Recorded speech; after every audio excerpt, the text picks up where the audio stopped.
Good morning students, welcome back to all to this video class. Today we are going to see 10th chemistry unit 9. This is Gopal from Department of Chemistry, Bharadasana Matriculation Higher Secondary School, Arakonam. So today topic is in 9th unit solutions part 5. We already discussed about the solutions and solubility, the factors affecting solubility like related topics. Now we see water of crystallization. Water of crystallization. What is water of crystallization? If you see different types of substances in chemical laboratory, some of the substances will be present as a crystals. Other substances may be present as a powdery like structures. What is the difference between powder substance and crystal substance? The crystal substance may be in pure form and they can dissolve into the water, and the crystalline substance in sometimes it may have additionally the water molecules. So, that is called as water of crystallization. What are the crystal substance will be present like this? See the first one, this is copper sulphate pentahydrate. The salt name is copper sulphate pentahydrate. You can write it as the chemical formula CuSO4 dot 5H2O. So, look at this formula. The copper sulphate absorbed 5 number of water molecules onto it. So, this absorption capacity is known as water of crystallization. After absorbing water, it can be present in the pure crystal form with blue color. The color of salt is blue. So, when you are heating this substance, the water molecule is removed and the blue color is changed into the white color substance. So, the presence of blue color in this salt denotes that the water molecule is present in the salt. So, this is the water of crystallization example substance. So, first step we are heating this. After heating, we can see how it is changed into white color. The heat, after heating, the substance will be in this white color powder form. It denotes that it is the dry copper sulphate. Here you have copper sulphate pentahydrate and this is dry copper sulphate. Dry means now this substance do not have the water molecules. The water molecules are evaporated.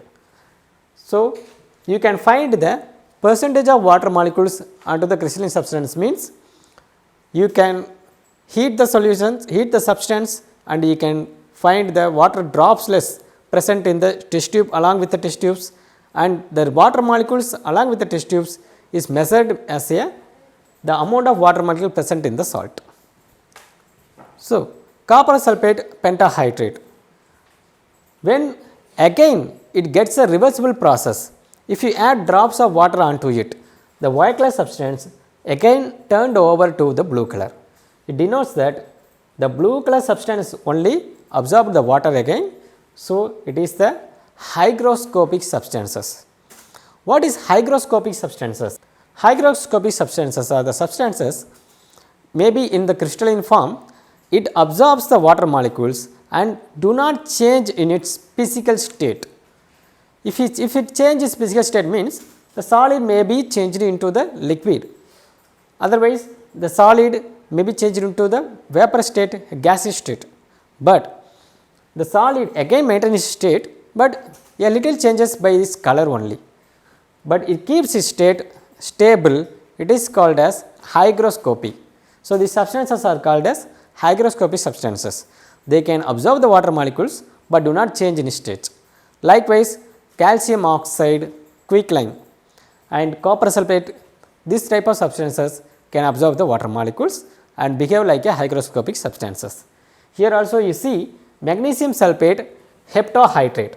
The formula of this substance is MgSO4 hepta means 7H2O. So, MgSO4 dot 7H2O is the formula for magnesium sulphate heptahydrate.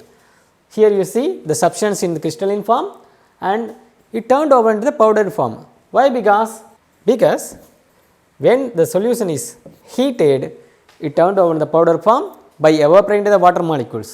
So, here the water molecules are removed. The removal of water molecules denotes that the change in its state, not in state, it changes its color. Here you can see the crystalline magnesium sulphate is slightly white in color, but the powdered magnesium sulphate will be in pure white form.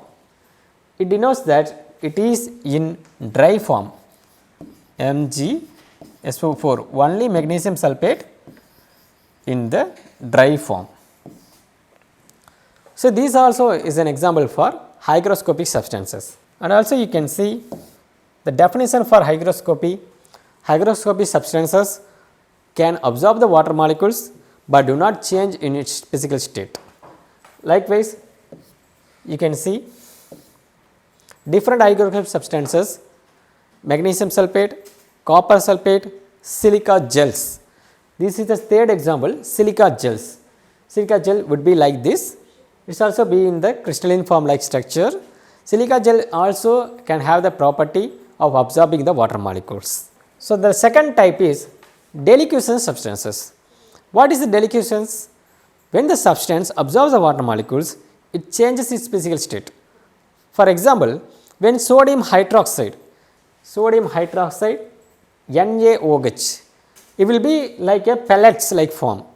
In our chemical laboratory, we have this. When sodium hydroxide absorbs the water molecules, it will be changed in state into liquid. So, you can see the solid NaOH changed into liquid state form. This is why, because the water molecules, after absorbing, the water molecules try to behave like a solvent. So, it tried to dissolve the sodium hydroxide. So, only it turn over into the liquid state. So, this can change small differences in these substances. So, due to the difference, it have the property of deliquescence. So, these substances are called as deliquescent substances. So, sodium hydroxide is the best example for deliquescence types of substances. So, you can write the differences between hygroscopic and deliquescence. Hygroscopic substances, first one, they exposed to the atmosphere at ordinary temperature, they absorb the moisture and do not dissolve. Here also you can see it exposed to the atmosphere air at ordinary temperature, they absorb the moisture and dissolve. Hygroscopic substances do not change its physical state. So, do not change, physical state is not changed, but in deliquescence the physical state is changed. In hygroscopic substances, it may be amorphous solids or liquids, and in deliquescent substances they always be exist in crystalline solids. Generally, all the deliquescent substances will be in crystalline form. So, that are the differences between hygroscopic and deliquescence. If they asked in examination any differences between them, you can write this. Good students, I hope you all are very clear about hygroscopic and deliquescence. For further any clarification, you can read the study material. Thanks for making time to watching this. Thank you.